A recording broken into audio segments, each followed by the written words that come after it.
बिस्मिल्लाहिर्रहमानिर्रहीम। अस्सलाम वालेकुम फ्रेंड्स, वेलकम कहती हूँ आपको अपने चैनल खजीना वज़ाइफ पे।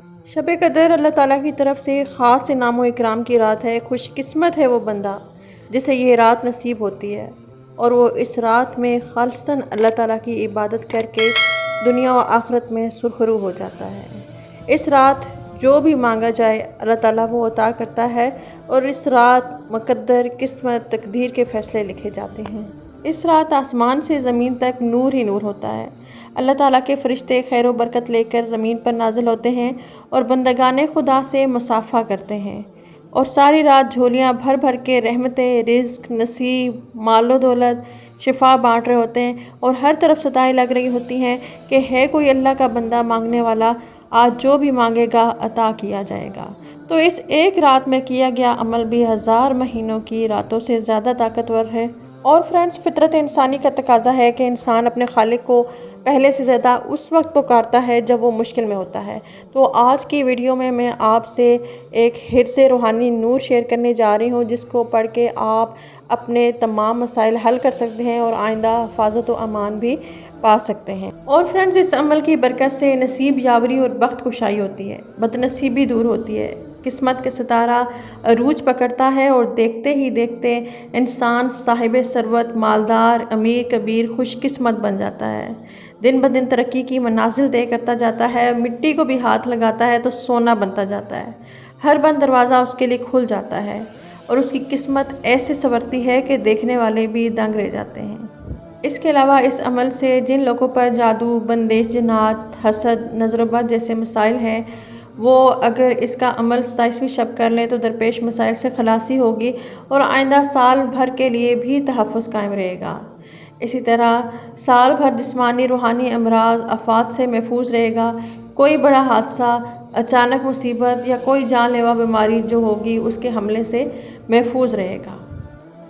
इसके अलावा इस अमल की बरकत से जिन मर्दों ख़वातीन की शादी नहीं होती, रिश्ता नहीं होता, कोई रिश्ता भी नहीं आता या रिश्ते वाले आते तो हैं लेकिन कोई जवाब नहीं देते, या जिनकी कोई औलाद नहीं है, बंदिश है औलाद पे, वो भी ये अमल करके अपनी परेशानी से निकल सकते हैं। और जो लोग बेरोज़गार हैं, मुलाजमत नहीं मिलती या जो बाहर मुल्क जाना चाहते हैं, सफरी रुकावटें हैं, वीज़ा नहीं लगता, वो भी इस अमल से मुस्तफ़ीद हो सकते हैं और अपनी परेशानी से निकल सकते हैं इंशाअल्लाह। तो फ्रेंड्स, मैं इस वजीफ़े के जितने भी फ़ज़ाइल आपसे शेयर करूं वो कम है। तो अब बढ़ती हूँ अपने वजीफ़े की तरफ। तो वजीफ़ा आपने 27वीं शब को करना है या लैलतुल जायज़ा यानी 29वीं शब को करना है या तो किसी भी जुम्मे की रात को करना है, ठीक है।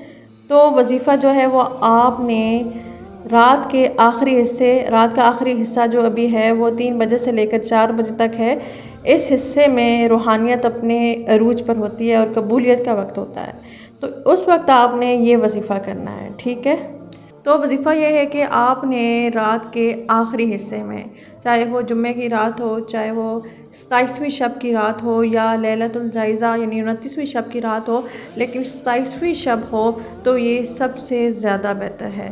तो आपने रात के आखिरी हिस्से में सूरह फतह जो कि पारा नंबर 26 में है 21 मरतबा पढ़नी है और हर मरतबा शुरू करने से पहले दरूद इब्राहिमी ज़रूर पढ़ना है। और जब आप मुकम्मल कर लें तो अपने लिए दुआ करें और इसके बाद आप नमाज तहज्जुद अदा करें, ठीक है। तो इंशाल्लाह इस वजीफ़े की करामात आप अपनी आँखों से देखेंगे, क्योंकि इस वजीफ़े की करिश्मात का, करामात का अंदाज़ा ही नहीं लगाया जा सकता, जैसे कि इस सूरा के नाम से ज़ाहिर है, फतह, कामयाबी। तो फ्रेंड्स, आज के लिए बस इतना ही। उम्मीद करती हूँ कि मेरी आज की ये वीडियो आपको ज़रूर पसंद आएगी। वीडियो पसंद आए तो सदका जारिया समझ के लाइक, शेयर एंड सब्सक्राइब ज़रूर करें। मिलती हूँ आपसे नेक्स्ट वीडियो में अगले वजीफ़े के साथ। तब तक के लिए अल्लाह हाफिज़।